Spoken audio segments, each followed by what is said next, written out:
Yo, what's up, people? It's your boy. I'm Chris the Dom One, and I'm back with a video. Surprise, surprise, surprise. I guess this is supposed to be new news. Even Stevie Wonder can see this a mile away. Dwayne Casey was let go by the Toronto Raptors. Hell, even Drake couldn't save Dwayne Casey. Drake, with a #1 hit, couldn't save Dwayne Casey's job with the Toronto Raptors. Dwane Casey had 3+ winning seasons to his resume, advanced the Toronto Raptors into the playoffs. They never made it to the Eastern Conference Finals, but that's neither here nor there. How many teams in the Eastern Conference can even say they had 3+ winning seasons in a row? How many? None. And the only reason why Dwane Casey was fired was a problem that plagues every team in the National Basketball Association. He couldn't beat LeBron James. Now, the Raptors sent a memo out saying, well, we fired Dwane Casey because we feel like they need a new voice. Apparently, the old voice was stale, I guess they're not going to blame the players, DeMar DeRozan or Kyle Lowry, and you can't fire those two players. You can trade them. The common sense move would have trade either one of these players for more pieces or draft picks, or somehow, some way finesse Paul George into coming to Toronto Raptors, or trying to orchestrate a trade while keeping Kyle Lowry and DeMar DeRozan. Good luck with that. And getting Kawhi Leonard. I don't think that's going to happen either.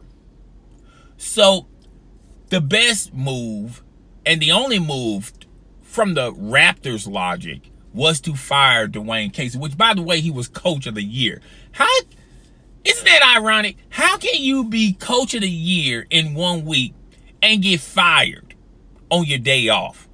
I feel like this is a Friday reference. How do you get fired on your day off? And that's exactly what happened to Dwane Casey. It's not Dwayne Casey's fault that Kyle Lowry and DeMar DeRozan was atrocious with the Cleveland Cavaliers. I mean, he advanced his team to have the #1 seed, by the way. And this is the thanks he gets. 3+ winning seasons. The best coach that the Toronto Raptors had in their franchise. That including Lenny Wilkins. The best coach the Toronto Raptors have ever signed. Now, the next coach, the next successor that the Toronto Raptors are going to hire, he's going to have one job and one job only: to beat LeBron James. To beat LeBron James. What coach out there that has on their resume that they have successively beaten LeBron James on a consistent basis? Steve Kerr. Even though the Golden State Warriors lost to the Cleveland Cavaliers 2 years ago, but he has a better winning record against the Cleveland Cavaliers, and have beaten LeBron James when it matters the most. Wait a minute. Luke Longley. Not Luke Longley. What about Greg Popovich? Sorry about that. I got distracted there for a minute. What about him? You think you can somehow orchestrate or finesse the San Antonio Spurs to grab the Coach of the Year, Greg Popovich? Well, Coach of the Decade? Well, good luck with that too. He also had a winning season with LeBron James. What about Eric Sportson? Eric Sportson for the Miami Heat. Y'all think y'all can somehow, some way finesse the Miami Heat to get him? I think he's a coach in waiting. What about Brad Stevens? All these names I'm listing, none of these names do not want to leave the teams that they're coaching right now. just to coach the Toronto Raptors. To coach an unknown, an unproven known when you're talking about Kyle Lowry and DeMar DeRozan. Clearly, they need more talent. I think they need tougher leadership. Lance Stevenson will fit perfectly over there.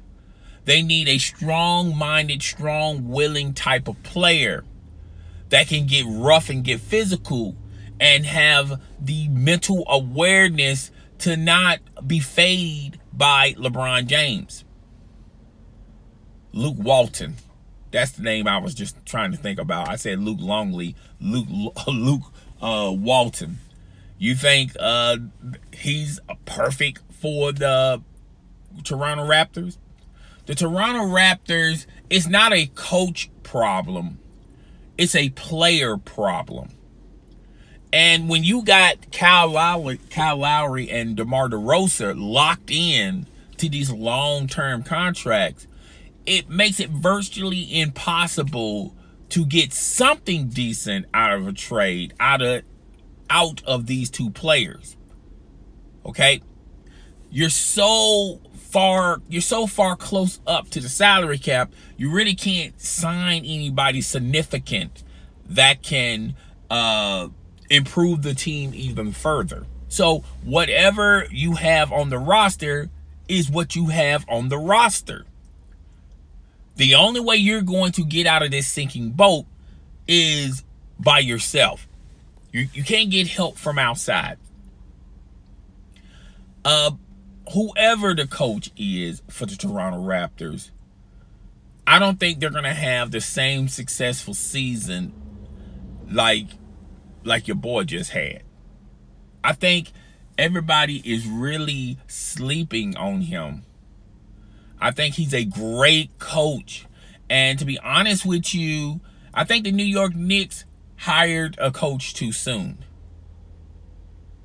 How can you be coach of the year and get fired at the same time? Dwayne Casey. I'm pretty sure he's thinking that right now. Yeah, how did I get fired? I was coach of the year, and 2 days later, I got the pink slip. Like I said, I think the New York Knicks hired a coach too soon. And Dwayne Casey out there, that's a great name out there for teams that are teetering on going into the playoffs. I think the LA Lakers should really think about Dwayne Casey. I'm not saying Luke Walton is doing a bad job, but I feel like that's a team that needs a new voice. That's a team that needs a new voice, a new identity. That's when you fire a coach. When your team ain't really going nowhere, they're not really taking 4 steps back, but they're not even taking 2 steps forward. That's a move where the organization says, you know what, we need a new identity, we need a new voice, we need a new coach. The Toronto Raptors do not have any of those problems. The only problem the Toronto Raptors have is number 23 in Cleveland. That's the only problem that they have. And until Kyle Lowry and DeMar DeRozan get better, until they can get players that have a mental edge, a mental sharpness about themselves that are not going to be fazed because he's simply just LeBron James. Until you sign players like that, Toronto Raptors they're not going to have a very successful season next year. They'll still go to the playoffs. They're not going to be the number 1 seed.